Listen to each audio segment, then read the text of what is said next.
Selamat malam. Ya, hari ini kita mulai sesi yang ketiga. Sudah bisa dimulai ya, Panitia? Iya Pak, sudah bisa. Oke, baik. Terima kasih.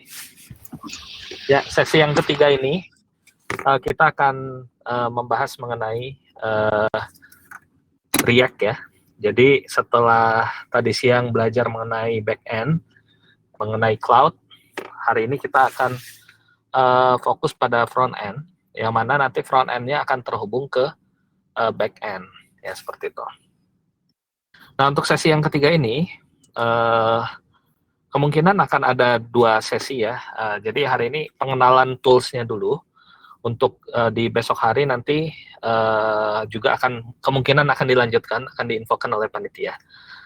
Baik, tools-nya kita akan menggunakan ada 2, yaitu yang pertama adalah Expo.io. Ini bisa dieksplor ya, Expo.io. Akan dikirimkan ke panitia untuk ke grup ya, nanti saya kirimkan ke grup untuk tools-nya, jadi bisa dieksplor dulu. Ini secara online, tidak perlu install apapun. Nanti silakan login, buat akun dan bisa mendaftar. Expo.io ini digunakan untuk React Native, jadi untuk membangun aplikasi mobile, kita menggunakan Expo.io. Yang kedua adalah tools-nya kita bisa menggunakan Sandbox.io. Yang kedua adalah Code Sandbox.io yang bisa kita gunakan untuk bangun aplikasi React.js ya. Jadi dengan Code Sandbox kita bisa membuat webnya React.js. Selain itu sebenarnya bisa juga kita install di lokal masing-masing.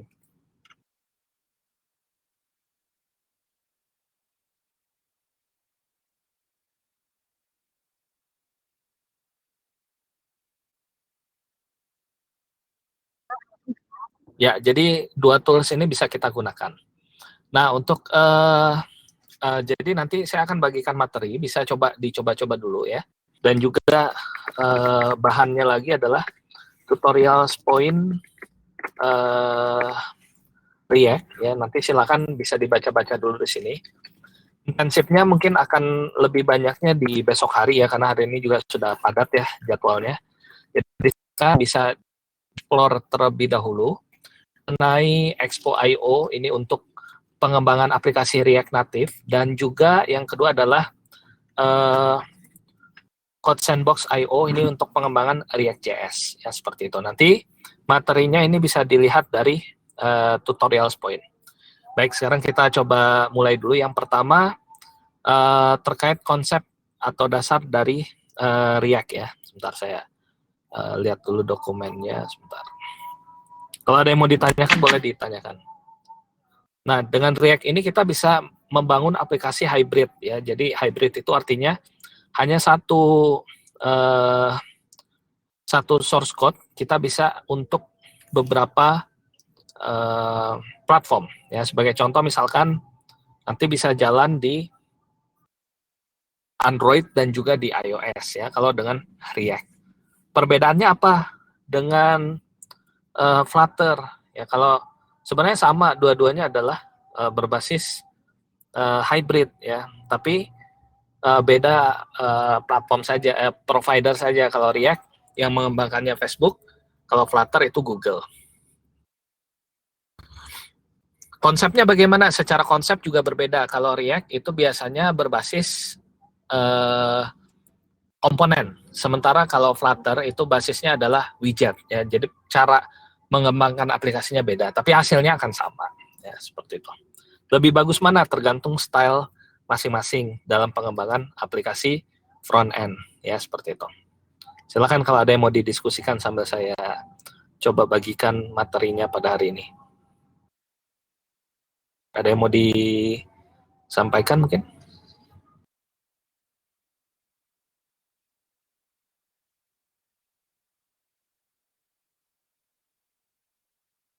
Ada pertanyaan sejauh ini? Silakan kalau ada pertanyaan.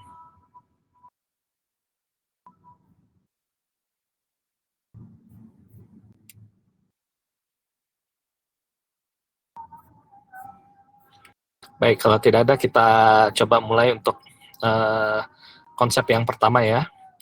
Yang pertama kita akan coba membangun aplikasi sederhana React ya, React.js. Nah, jadi konsep dari React.js ini adalah komponen yang merupakan reusable komponen. Jadi setiap komponen akan bisa digunakan oleh komponen lainnya. Jadi sebagai contoh ini cara mendeklarasikan komponen ya, menggunakan kelas komponen.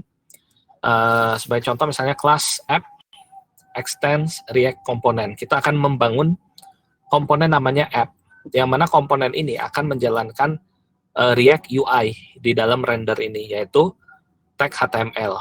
Ya, kemudian kita bisa ekspor komponen yang akan dijalankannya. Ya, oke, sekarang sebentar saya close dulu. Oke, saya close juga.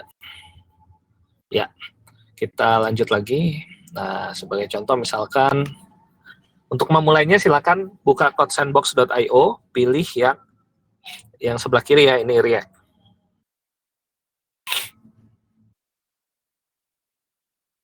Setelah itu nanti rekamannya bisa dibagikan oleh panitia sehingga nanti bisa mengulang untuk materi yang mungkin belum bisa dipahami. Nah, sebagai contoh di sini aplikasi CodeSandbox.io-nya terdiri atas 3 bagian. Sebelah kiri ini adalah navigasinya, yang di tengah ini adalah source code kita, yang sebelah kanan adalah emulatornya. Jadi kita buat codingannya di sini muncul di sebelah kanan. Nah, sebagai contoh di sini kita membuat komponen namanya app dengan menggunakan function komponen. Ini adalah function komponen app, di mana function komponen app mengeluarkan UI-nya adalah div. Contohnya di sini div-nya itu ada H1 Hello Code Sandbox yang ini ya. Dan H2 ya, H2 ini header-nya, header 2-nya start editing bla bla bla di sini. Nah, ini cara mendefinisikan React komponen menggunakan function komponen. Kita juga bisa ganti menggunakan kelas komponen. Misalnya sebagai contoh kelas app ya, kemudian kita extend misalkan dari react.component. Ya, seperti ini. Kemudian kita bisa gunakan fungsi render karena ini wajib ya, fungsi render dan return UI-nya. Ya, return UI-nya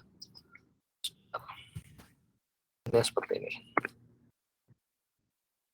Nah, jadi nanti ya sebagai contoh ini render return sesuatu. Nah, nanti di dalam return-nya kita akan punya HTML seperti ini. Ya, jadi kita punya seperti ini yang sebelumnya kita hapus saja. Nah, kemudian perlu kita ekspor default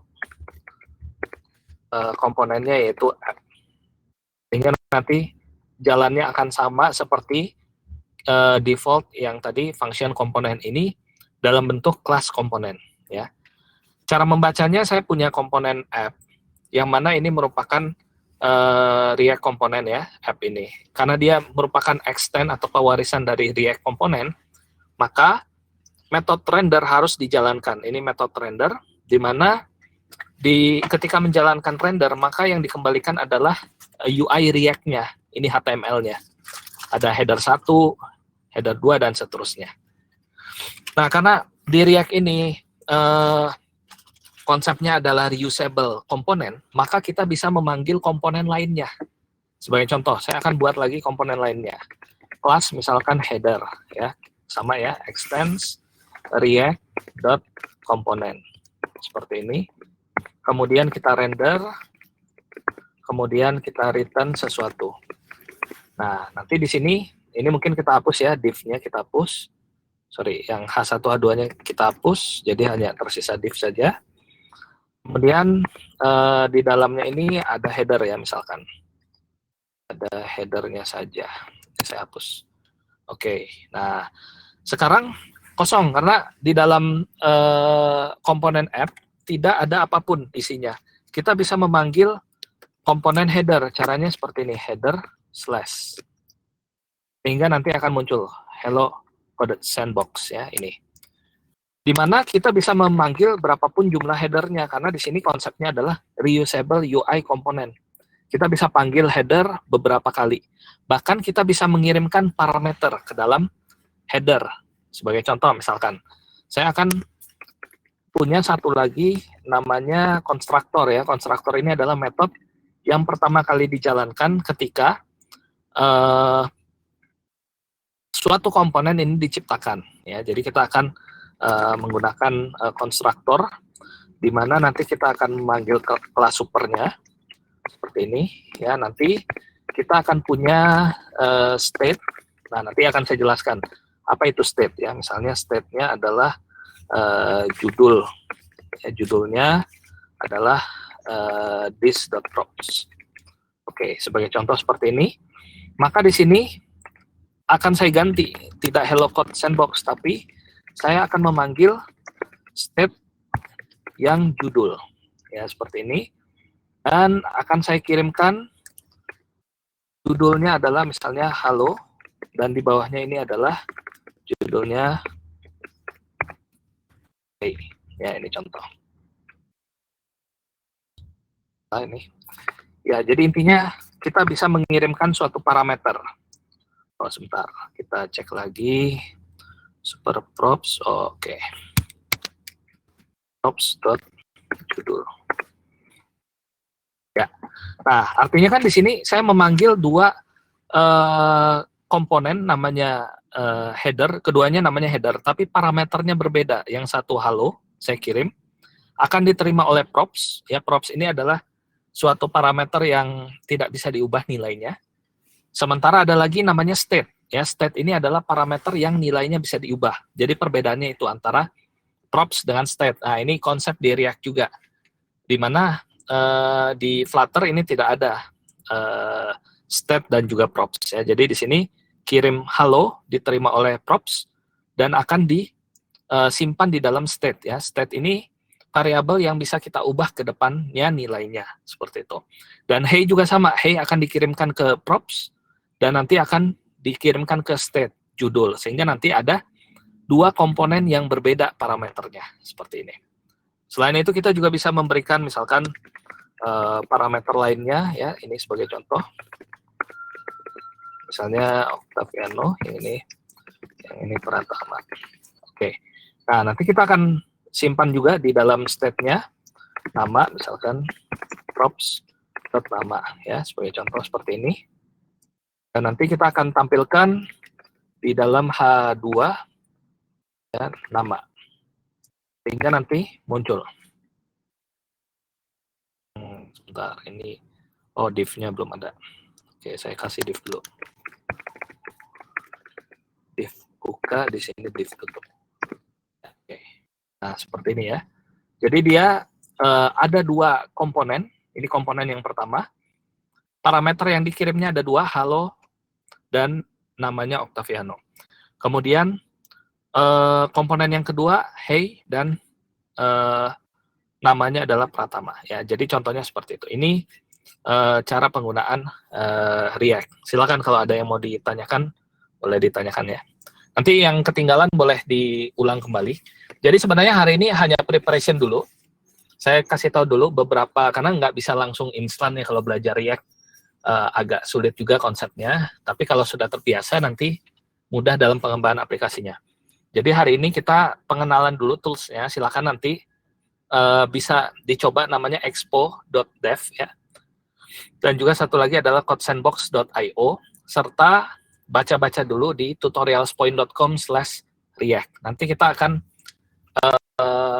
lebih intensif ya sessionnya, mungkin di besok atau hari Minggu ya. Jadi hari ini saya hanya mengenalkan tools-nya dulu. Silakan Bapak Ibu bisa coba untuk tools yang sudah dibagikan seperti itu.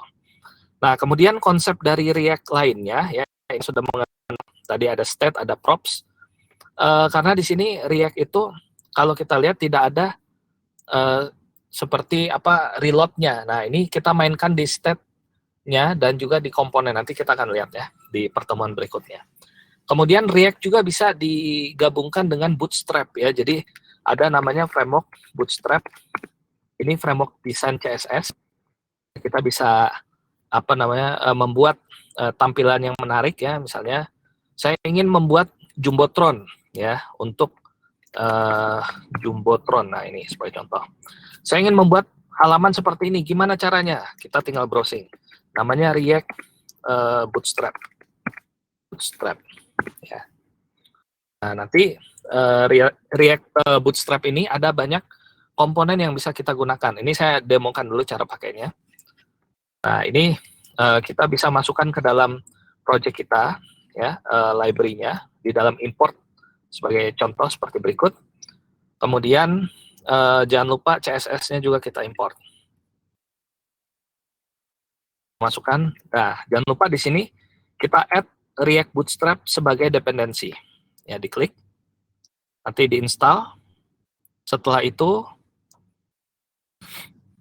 nah ini sudah jalan ya. Jadi sudah ada dependensinya. Kita sudah menambahkan komponen Bootstrap-nya namanya button. Nanti kita tinggal lihat di komponennya itu ada cara penggunaan button ya. Kita cek button. Ini kita tambahkan button sebagai contoh sebagai berikut. Ini mungkin kalau belum bisa diikuti nggak apa-apa ya. Jadi kita masih pengenalan dulu agar Bapak Ibu bisa coba tools-nya ya. Nah, ini klik lagi. Nah, saya tambahkan button di bawahnya. Terus di sini button-nya.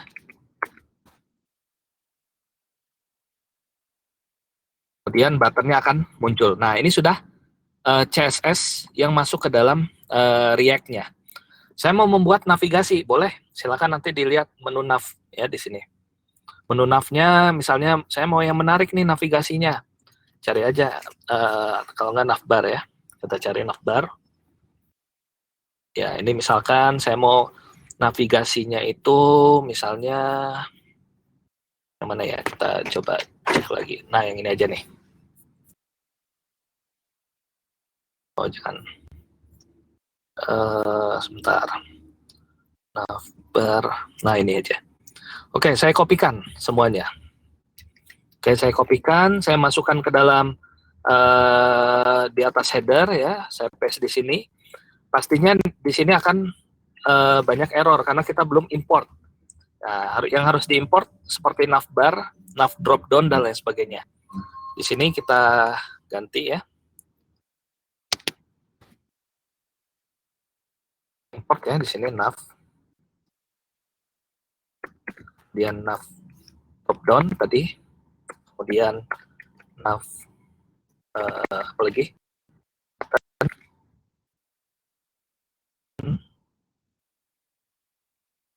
Oke, kita cek lagi yang belum lagi. Navbar. Kemudian yang belum lagi container.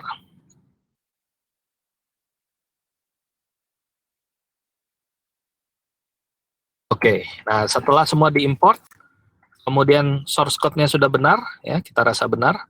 Sekarang kita lihat hasilnya. Maka hasilnya nanti akan keluar menu navbar-nya, ya sehingga nanti kita sudah punya desain React yang, nah ini seperti ini ya, sudah punya desain React yang dinamis ya. Jadi cukup mudah penggunaan React dengan Bootstrap ya, seperti ini contohnya.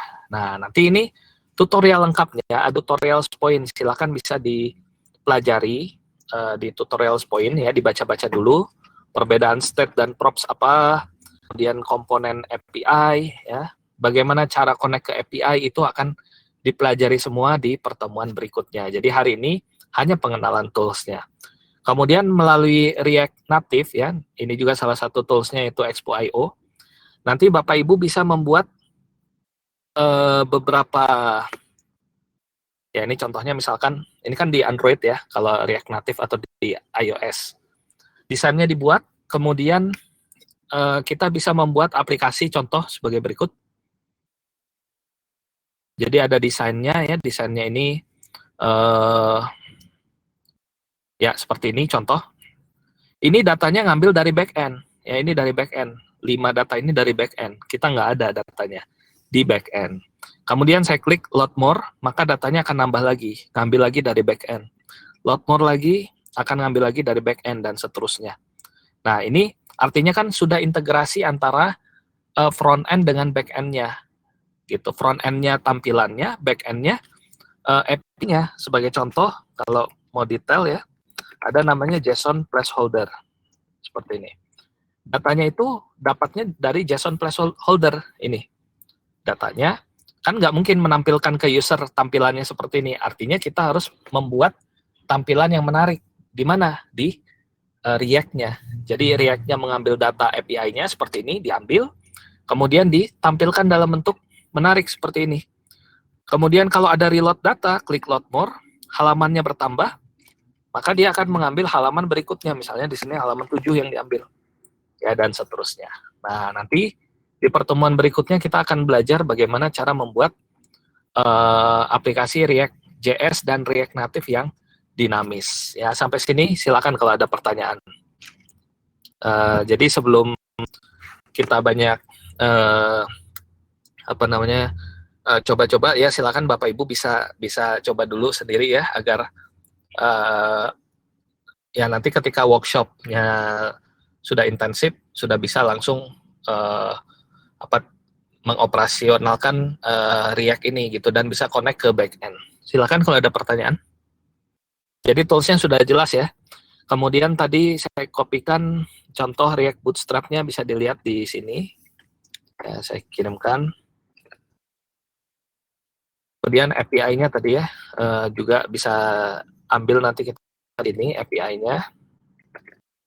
Baik, saya review sedikit. Tools-nya yang perlu dicoba adalah expo.dev, kemudian juga CodeSandbox.io, kemudian untuk belajarnya dari tutorials point, dan juga ini bahan materinya bisa dilihat di bawah. Oke, mungkin untuk malam hari ini kita cukupkan dulu, nanti panitia akan infokan lagi jadwal detailnya. Silakan Bapak Ibu untuk coba dulu beberapa tools-nya ya. Cara pakainya, bagaimana cara running di Android, itu ada semua di tutorials point. Kalau tidak ada pertanyaan, mungkin sesi malam hari ini kita cukupkan. Nanti diinfokan mungkin besok atau lusa kita ada kelas tambahan. Terima kasih.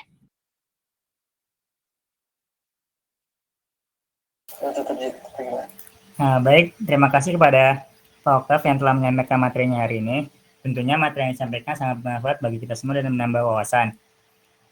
Dan juga, kalau begitu, rangkaian acara workshop Full Stack Programming, Cloud and Security for Digital Apps pada malam ini telah berakhir. Terima kasih kepada teman-teman yang telah menyempatkan waktunya untuk hadir, dan juga jangan lupa bahwa Pusat Kajian Ilmu Komputer UPN Veteran Jakarta masih mempunyai rangkaian workshop lainnya yang dapat teman-teman ikuti. Bagi teman-teman yang tertinggal materi, nantinya record pertemuan hari ini akan kami upload melalui YouTube Pusat Kajian UPN VJ, jadi teman-teman dapat menyimak kembali materi yang disampaikan. Jangan lupa juga untuk selalu up to date dengan kegiatan-kegiatan yang diadakan oleh Pusat Kajian Ilmu Komputer UPN Veteran Jakarta, karena kedepannya masih banyak acara yang menarik dan juga dapat diikuti oleh teman-teman. Simak terus informasi Pusat Kajian melalui Instagram puska_fik_UPNVJ. Saya Muhammad Zidan selaku moderator pamit undur diri. Mohon maaf apabila terdapat kesalahan kata. Terima kasih dan sampai jumpa kembali di rangkaian workshop selanjutnya.